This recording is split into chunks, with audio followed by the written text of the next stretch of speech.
அன்பான தமிழன் வலையொலிக்கு அனைத்து உறவுகளையும் அன்போடு வரவேற்கிறோம். மிக நீண்ட இடைவெளிக்கு பிறகு உங்களை இந்த காணொலி வாயிலாக சந்திப்பதில் மிக மகிழ்ச்சி அடைகிறேன். நேற்றைய தினம் விஜில் என்கிற அமைப்பு புரட்சி கவிஞர் பாரதியாருடைய பிறந்தநாள் நிகழ்வுக்காக நம்முடைய அண்ணன் செந்தமிழன் செய்மானவர்களை உரையாற்ற அழைத்திருந்தார்கள். அந்த நிகழ்வுல கலந்து கொண்டு அண்ணன் அவர்கள் பேசிய பேச்சு மிகப்பெரிய பேசுபடு பொருளாக இருக்கிறது. என்ன அப்படின்னா, அந்த விஜிலுங்கிற அந்த அமைப்பு RSS பின்புலம் கொண்ட அமைப்பு. இந்த அமைப்புல எப்படி இந்த அமைப்பு முன்னெடுக்கிற அந்த நிகழ்வுல எப்படி நீங்க கலந்து கொண்டு பேசலாம்? இவ்வளவுதான் பாசிச எதிர்ப்பா அப்படின்னு சொல்லிட்டு கேள்வி எழுப்புறாங்க.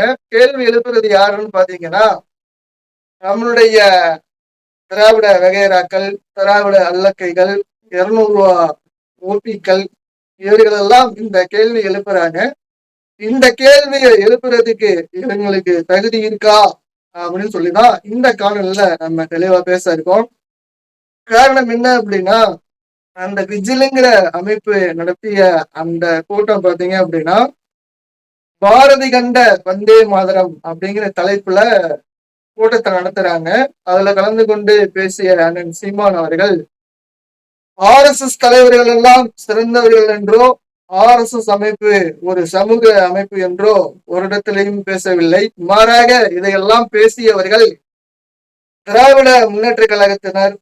இதை எதற்காக சொல்றோம் அப்படின்னு பாத்தீங்கன்னா, இப்ப இருக்க இந்த 200 ரூபா அல்லக்கைகளுக்கு எல்லாம் இந்த விஷயம் தெரியுதோ தெரியாதோ அப்படின்னு சொல்லிட்டு நம்மளுக்கு சந்தேகமா இருக்கு. வாங்க நம்ம அதை ஞாபகப்படுத்தலாம். இந்த திராவிட வரலாற்றை நம்ம எடுத்து பார்த்தோம் அப்படின்னா, வாஜ்பாய் அவர்களுடைய காலத்துல கருணாநிதி அவர்கள் கூட்டணி வைக்கிறாங்க. அப்போ சொல்லியிருப்பாங்க, ரைட் மேன் ராங் பார்ட்டி அப்படின்னு சொல்லியிருப்பாங்க. அதாவது வாஜ்பாய் ரொம்ப நல்லவராமா, இந்த பார்ட்டி தான் நல்லா இல்ல, அவர் இருக்கிற அந்த அரசியல் கட்சி தான் சரியில்லை, வாஜ்பாய் ரொம்ப நல்லவரு அப்படின்னு சொல்லியிருப்பாங்க. அது மட்டும் இல்லாம திக போல RSS ஒரு சமூக இயக்கம் தான் அப்படின்னு சொல்லியிருப்பாங்க. இந்த சொன்னது யாருன்னா திராவிட முன்னேற்ற கழகத்தினர். இப்ப இருக்க உடன்பிறப்புகளுக்கு தெரியாதுன்னு நினைக்கிறேன். அதனாலதான் கம்பு சுத்தி மாட்டிக்கிட்டாங்க. இது மட்டும் இல்லாம கருணாநிதி காலத்துல இந்த வரலாறு முடிஞ்சிருச்சு அப்படின்னு பாத்தீங்கன்னா, நம்மளுடைய திராவிட மாடலா இருக்கக்கூடிய ஐயா ஸ்டாலின் அவர்களுடைய காலத்திலும் இந்த வரலாறு தொடருது. எப்படின்னு பாத்தீங்கன்னா, எதிர்கட்சியா இருக்கிற வரைக்கும் இவங்க கருப்பு பலூன் விடுவாங்க, எதிர்ப்பை காட்டுவாங்க. ஆளுங்கட்சி ஆயிட்டா வெள்ளை கூட பிடிச்சி விமான நிலையத்துல மோடி அவர்களை வரவேற்பாங்க. இதுவும் பாசிச எதிர்ப்புலதான் வருது. அதாவது திமுகவுடைய பாசிச எதிர்ப்பு இதெல்லாம். இது மட்டும் இல்லாம கருணாநிதி அவர்கள் உருவ படம் பொறித்த நாணயத்தை வெளியிடுவதற்கு ராஜ்நாத் சிங் அவர்களை அழைத்தது, இதுவும் பாசிச எதிர்ப்புலதான் வருது. அதெல்லாம் மக்கள் விளங்கிக்கணும். அது மட்டும் இல்லாம ஒவ்வொரு முறை ஈடி ரைடு வரும், அமலாக்கத்துறையினுடைய அந்த ரைடு வரும்போதெல்லாம் டெல்லியில போய் பாக்குறது, அங்க போயிட்டு மோடி அவர்களையும் அமித்ஷா அவர்களையும், இப்ப ரீசெண்டா நிர்மலா சீதாராமன் அவர்களை அருண் நேரு போய் சந்திச்சது மட்டும் இல்லாம அவருடைய காலில் விழுந்து ஆசீர்வாதம் வாங்கிட்டு வந்திருக்காரு. இதெல்லாம் நம்ம எதுக்கு சொல்றோம் அப்படின்னா, இதெல்லாம் பாசிச எதிர்ப்புல வருது. இதெல்லாம் நினைவில் வைத்துக் கொள்ள வேண்டும். இதை பாசிச எதிர்ப்பை பத்தி பேசுவதற்கு, அதிலும் நாம் தமிழரை பற்றி பேசுவதற்கு இந்த திராவிட அல்லக்கைகளுக்கு எந்தவித தார்மீக உரிமையும் இல்லை என்பதான் இந்த காலங்களில் நம்ம தெளிவா சொல்றோம்.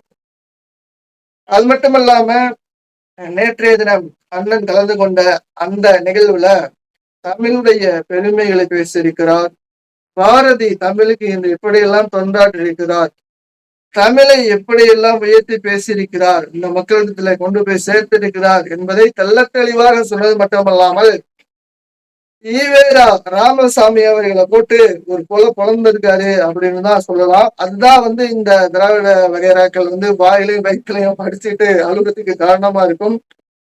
என்ன அப்படின்னு பாத்தீங்கன்னா, தமிழை தமிழ் சனியன் என்று சொன்னது மட்டுமல்லாமல், தமிழ் புலவர்களை இகழ்ந்ததும், திருக்குறளை இகழ்ந்ததும் இது போன்ற மிகப்பெரிய பட்டியலை அண்ணன் அவர்கள் சொல்லியிருக்காங்க. அது மட்டும் இல்லாம இவர்கள் போல பூலகும்பிடு போடாமல் பாரதியை பேசுவதாக இருந்தால் நான் பாகிஸ்தானில் கூட போய் பேசுவேன் அப்படின்னு சொல்லிட்டு ரொம்ப துணிச்சலா சொல்லியிருக்காங்க. அதை நம்ம உண்மையிலேயே வரவேற்கணும். எதற்காக வரவேற்கிறோம் அப்படின்னு பாத்தீங்கன்னா, இந்த முனீருல் மில்லத்துன்னு சொல்லிட்டு ஒரு இஸ்லாமிய தலைவர் இருக்காரு. அதாவது இஸ்லாமியத்துக்கே தலைவர் இல்ல, யூனியன் முஸ்லீம் லீக் அப்படின்னு சொல்லிட்டு ஒரு கட்சி. அந்த கட்சியில தலைவரா இருக்காரு காதர் மீதின் அவர்கள்.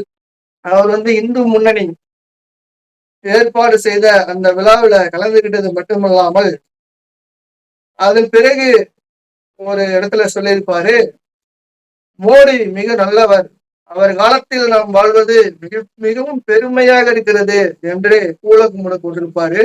அதே மாதிரி இந்த நேற்று நடந்த நிகழ்வுல எந்த இடத்திலையும் அண்ணன் சொல்லவில்லை RSS ஒரு சமூக இயக்கம் என்றோ, மோடி நல்லவர் என்றோ, RSS தலைவர்கள் மோகன் பகவத் உள்பட அனைவரும் நல்லவர் என்றோ எந்த இடத்திலையும் சொல்லவே இல்லை. மாறாக பாரதியை பேசுவதாக இருந்தால் எந்த மேடையிலையும் பேசுவேன், எந்த நாட்டிலையும் பேசுவேன், அது பாகிஸ்தானா இருந்தாலும் நான் அங்க போய் பேசுவேன்னு சொல்லிட்டு மிகவும் துணிச்சலாக சொல்லியிருக்காரு. இந்த துணிச்சல் எல்லாம் தமிழ் தேசியவாதிகளுக்கு மட்டும்தான் வரும். ஒரு காலத்திலையும் திராவிட வகையறாக்களுக்கு இந்த துணிச்சல் வராது என்பதை சொல்லிக்கொண்டு உங்களிடமிருந்து விடைபெறுகிறேன். மீண்டும் சந்திப்போம் உறவுகளை வேறொரு காணொளியில். அதுவரை உங்களிடமிருந்து விடைபெறுவது ஆபு.